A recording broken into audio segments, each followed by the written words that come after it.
Quand c'est dans des domaines qui ne touchent pas la santé, ça n'a pas beaucoup d'importance, somme toute. Au pire, le bricoleur du dimanche qui va lire 15 000 rubriques sur Internet, bah, quand il aura détruit sa plomberie, il fera appel à un plombier et ça ira très bien. Enfin, ça lui coûtera plus cher, mais ça ira très bien pour la plomberie. Pour le patient, c'est plus compliqué, parce qu'effectivement, un patient qui va se dire je vais réussir par moi-même à tout comprendre, va peut-être finalement lourdement porter préjudice à lui-même.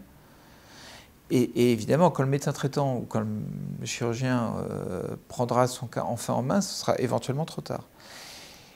À l'inverse, le médecin ne peut pas considérer aujourd'hui qu'un patient, parce qu'il a connaissance, enfin, parce qu'il a accès à toutes ses connaissances, n'a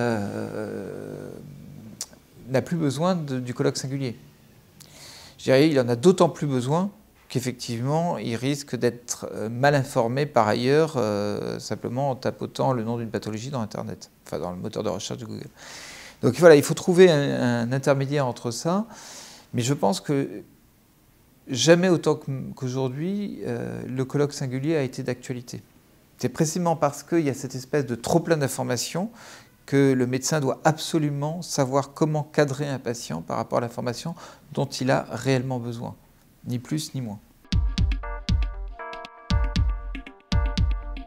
Effectivement, les médecins nous expliquent, et à juste titre d'ailleurs, que voilà, ils peuvent pas accorder 1 heure par patient, que la consultation elle doit durer un quart d'heure maximum, enfin, parce qu'ils ont 15 personnes dans la salle d'attente qui peuvent pas terminer tous les soirs à 23 heures. Enfin, et c'est d'autant plus vrai dans les déserts médicaux.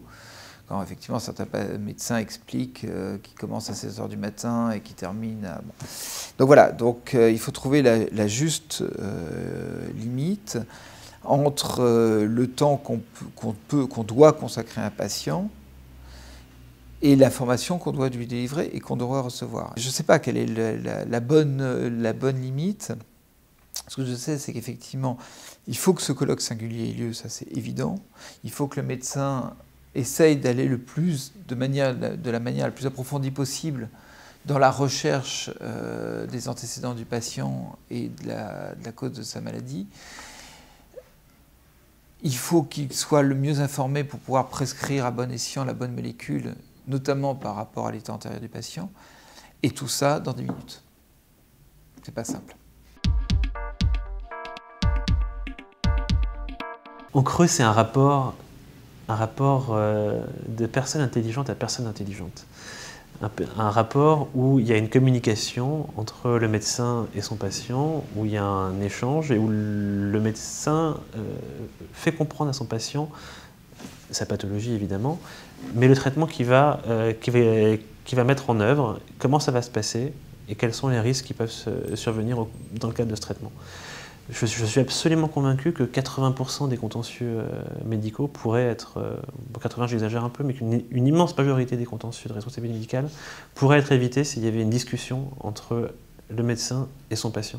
Combien de fois en expertise, on se rend compte que des patients n'avaient pas compris ce que le médecin leur avait proposé, n'avaient pas compris ce qui allait se passer, n'avaient pas compris quels étaient les risques, et tout simplement n'avaient jamais pu discuter avec leur médecin. Une fois que la complication était survenue, souvent les médecins, je ne sais pas quel est le réflexe psychologique, mais ou culpabilisent, ou se sentent mal et se défaussent un petit peu, et au lieu d'assumer leur rôle de médecin et d'aller expliquer à leurs patients ce qui s'est passé, et ce qui était peut-être dans la majorité des cas pas maîtrisable et pas de leur faute du tout, et au lieu cette seule explication et ce seul dialogue, j'en suis persuadé, éviterait une immense partie du contentieux de la responsabilité médicale, ou en tout cas le dépassionnerait de manière très importante. Oui, quand je dis d'homme intelligent, intelligence, c'est voilà, réussir à faire se coïncider deux intelligences qui n'ont pas les mêmes connaissances, qui n'ont pas les mêmes acquis, qui ne parlent pas le même langage. C'est réussir à se mettre voilà, à la place de son patient pour lui expliquer en des mots simples, ou en tout cas adaptés à son patient, ce qu'il a et ce qu'il va faire. Mais on est vraiment sorti du paternalisme. Je pense qu'on est sorti du paternalisme médical, mais qu'il y a quand même encore un gap assez important entre ce que devrait être la relation d'un médecin avec son patient et ce qu'elle est effectivement encore aujourd'hui. Bien sûr, dès lors qu'il y a une complication qui survient, malheureusement, le risque judiciaire est important. Que le patient a été impliqué ou non. Alors évidemment, s'il a été bien impliqué, bien informé, et que le patient a parfaitement intégré le risque qui pouvait survenir, le risque judiciaire est inférieur à celui d'un patient non informé et qui n'aurait pas participé à un colloque singulier.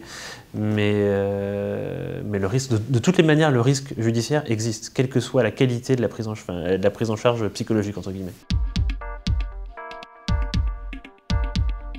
Ils sont très très mal communiqués, les dossiers. Déjà, ils ont encore beaucoup de mal à les obtenir.